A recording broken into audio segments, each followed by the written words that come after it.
Hi, I'm Joanne and welcome to Crafting with Confidence. Today I'm going to show you how to make a decorative pillow cover, starting with a purchased pillow form like this and some fabric of your choice like this. Once you've assembled your materials, creating a decorative pillow will only take about a half an hour or so. To get started on your project, here's what you'll need. A pillow form which you can buy at any craft or sewing store. I live in Canada, so I bought mine at Fabricland. Then you'll need some fabric of your choice, and I chose a blue denim look fabric because I love blue and it will accent the couch in my living room. You'll also need some sharp scissors, some pins, and a sewing measuring tape. If you're a quilter, you could get a little more sophisticated and use your rotary cutter and your quilting mat to cut your fabric. Once you've assembled your materials, you'll then want to measure your pillow.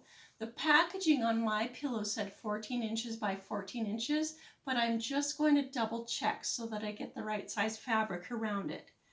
When I measure my pillow, I'm seeing that it is actually about 15 inches from one seam to the next one way, and it's 15 inches the other way. So I'm glad I measured, otherwise I might not have had big enough fabric to do my project. So I will keep in mind 15 by 15. This is my cut piece of fabric for my pillow. And I have made it 16 inches wide.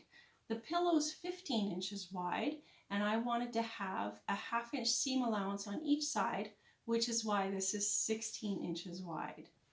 For the length of the fabric, I'd like to have enough fabric where it can overlap on the back side like this.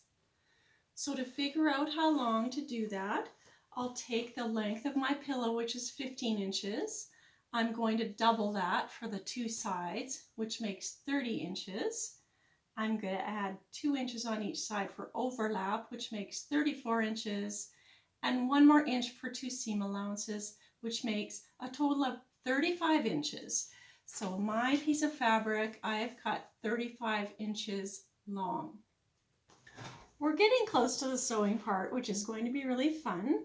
But first I want to, on each end of my fabric, I'm going to fold over about a ½ inch seam allowance, and I'm going to iron that. So you can just do that with your fingers to start, like this and like this. And then I'm going to take it over to my iron and just iron it so it stays in place. If you didn't have an iron handy for the last step, don't worry, because you can always press the seam with your fingers. And then we're going to add in some pins just to keep the seam steady before we sew it. And I learned when I was in high school that you always take the head of the pin and face it out so that when we're sewing over this seam, we're not going to have any trouble with our sewing needle in our sewing machine. So I've put about 6 pins in one side, and then I'm going to go put 6 pins in the other. Next, we're going to sew these seams on our sewing machine. I've got my seam all ready to go, and because I folded over about ½ inch, I'm going to sew about a 3/8 inch seam. Here we go.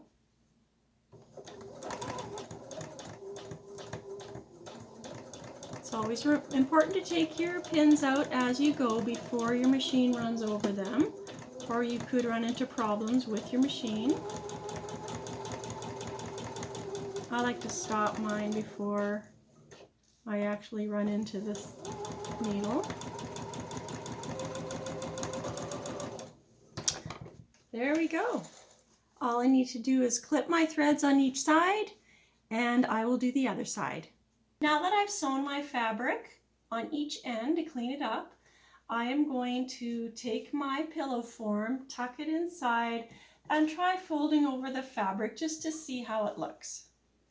And I can see that that's going to be just fine for an overlap in the back. So now I'll unfold it. I'll take the pillow out and I'm going to turn my fabric over so that it's right side up. My fabric is now right side up, and I'm going to pretend there's a pillow in it and do a little fold over. I think it'll be something like this, and what I need to do is measure that. My pillow's 15 inches wide, so I want my fabric to be just a little bit more than that, so we have a little bit of give. Right now mine says 14, so I'm going to just stretch it out a little bit, measure it again, and there I am, just a little bit more until I get it a little over 15 inches. There we are. I'm just where I want to be now. So my next step is going to be to sew this seam and to sew this seam. So I will start by pivoting my fabric, and I'm going to pin along the sides in the direction I'm sewing. While I'm doing this pinning step, I'm just going to make sure it's nice and even along here and nice and even along here so that my pillow is square. And now I'll place probably about 5 or 6 pins along each side, thinking about the direction I'm sewing so that the heads of the pins are pointing out. There's one side, and then after I've pinned that, I will turn it around and I'm going to pin the other side. Now it's time to sew the sides that I've pinned, and I'm going to use about a 1/2 inch seam allowance like we talked about when we were doing the measuring. And at the beginning and end of each seam, it's always a good idea to do a few forward stitches and then a few backward stitches just to reinforce it, and off we go finishing that seam. There will be a few points where it feels a little bit thicker because of the different fold overs we have on this project, but we're going to sew to the end of this and then backspace again just to reinforce it.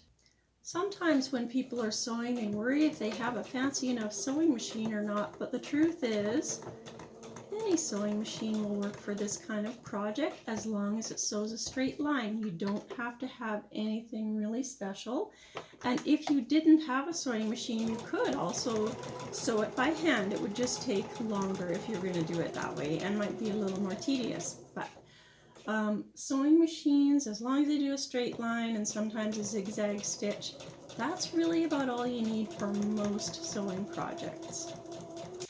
Well, I've now finished sewing along this seam 1/2 inch and along this seam 1/2 inch.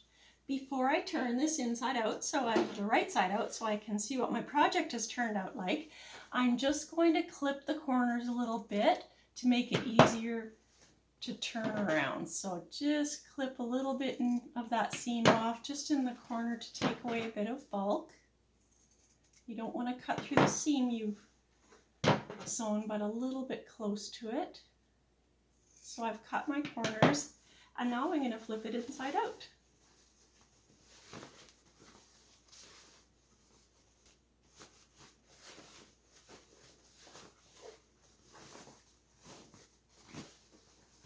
I can press the corners out with my fingers like this. And when I lay it flat and do this, I can see I've got a finished pillow cover. Exciting! Now that I've finished my cover and I'm ready to put the pillow in, I could iron it one more time if I felt like the cover needed one more iron. But right now what I'm going to do is put in my pillow and see what my finished product is like. I'm going to slip it in one side, and then I'm going to slip the cover over the other side. And voila! I have a beautiful decorative pillow. If you've enjoyed making a decorative pillow with me today, then please press subscribe. I look forward to sharing with you next week how to make project number 2, which is going to be a crocheted dishcloth. See you next week.